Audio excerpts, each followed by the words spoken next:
we thought that the effort to repeal Obamacare had come and gone and was dead, and suddenly it seems to have new life, or does it? It absolutely has new life, yes. The effort to repeal. Until September 30th, it can be considered to be alive and well. And why is that? And that's because there are these arcane budget reconciliation rules, we call them. Basically, the maneuver Mitch McConnell decided to use in January that lets him pass any health care bill with 50 votes. Mm-hmm. That expires at the end of the fiscal year, which is September 30th. I got it. So when they come back, they'll have a week, or 10 days-ish. 10 days, yeah. And this bill is sponsored by Lindsey Graham and Bill Cassidy, right? Yes. So it's important to remember, we all remember the dramatic rejection of the repeal bill by John McCain. This is a completely different health care bill, but because of the way budget reconciliation works, they've already had their limited hours of debate on this question of health care repeal. So it's conceivable that if Mitch McConnell got 50 votes for this very new bill, he could just call it up and have a vote tomorrow. Without any debate.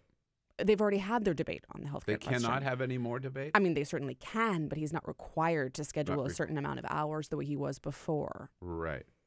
So remind me, the last time, we remember John McCain's dramatic vote, but he wasn't the only one to vote against it.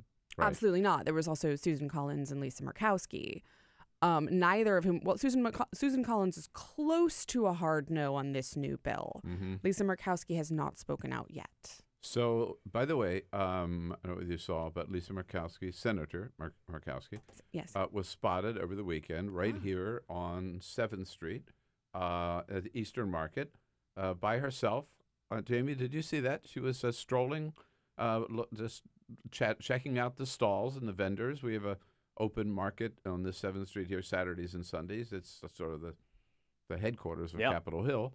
And she was out there in the crowd. Somebody spotted her, and I don't know where I saw it. Maybe in the Post this morning or something. Was just walking along. I don't know. Well, yeah, I mean, a lot of the senators who live far away stay here for the weekends because of the jet lag and plane. I mean, it's fairly common. So anyhow, your point is, so they need that Murkowski and Susan Collins and John McCain were no votes on the last repeal. Were there more? No. Well, I mean, it's an open secret among the press corps that many others kind of wanted to vote no. It was those three that provided sort of the public cover. Okay. And the vote count would be the same. Mitch McConnell would need minimum 50. He's got 52 senators. Yes.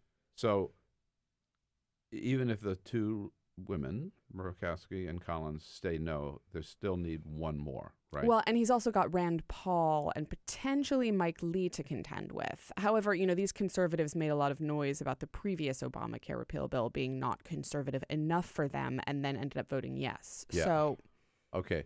And John McCain. John McCain. But it's hard to believe that John McCain would vote against Lindsey Graham. I mean, they are best friends by any stretch of the imagination, to be sure. John McCain also, however, made a very public show of, defending his principles. I don't believe it was a show. I believe he drew attention to those principles of regular order for a reason. The question is now if John McCain feels that this bill, let's call it Cassidy Graham, even though now it has Dean Heller and Ron Johnson on it, has gotten enough of a public airing.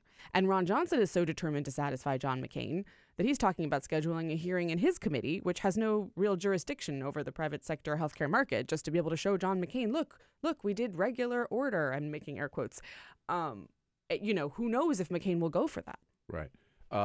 There's the piece in the Post this morning by E.J. Dionne, which makes the argument, I've not read this bill, but E.J. Dionne makes the argument that actually this bill is worse than the last bill, in that it really does away with all subsidies. Just basically, it really does repeal Obamacare. Well, this bill, I mean, to avoid getting too deep into the weeds, it's very federalist, right? So it gives both sides ammunition. One side, like Lindsey Graham, will say, hey, if a state really likes Obamacare, it can keep Obamacare. But I think what Dionne is referring to is if a state doesn't like Obamacare, it can pretty much just tear it out completely. Whereas the other bill sort of had more base protections for certain layers. But the expansion of Medicaid would end completely, correct? More or less. Yeah, right. So, I mean, that's I think under the previous bill they could still keep it going. Perhaps you're right. You get deep into the weeds here. But Yeah. anyhow, for what matters, I think, to listeners will be that it 100% repeals Obamacare. Right. Yeah. And when might that come up? How soon? Well, sometime before September 30th. Well, here's the interesting question, Bill, is when the House would have to pass it. Because keep Yeah, in mind, the House yeah. has already voted on a completely different bill, right? Mhm. And it's our understanding, but I'm not necessarily 100% on this, that the House actually, as long as it doesn't amend the bill, can pass it anytime, as long as the Senate, where reconciliation matters to avoid a filibuster, passes it before September 30th. So if I'm a betting woman, I think McConnell will call it up at the very last possible day if he has the votes, because the House timing doesn't matter. Mm-hmm. And there's no doubt that this bill, as extreme as it is, would pass the House. I would be stunned if Republicans, faced with, resuscitating the failure of their signature achievement, didn't fall in line.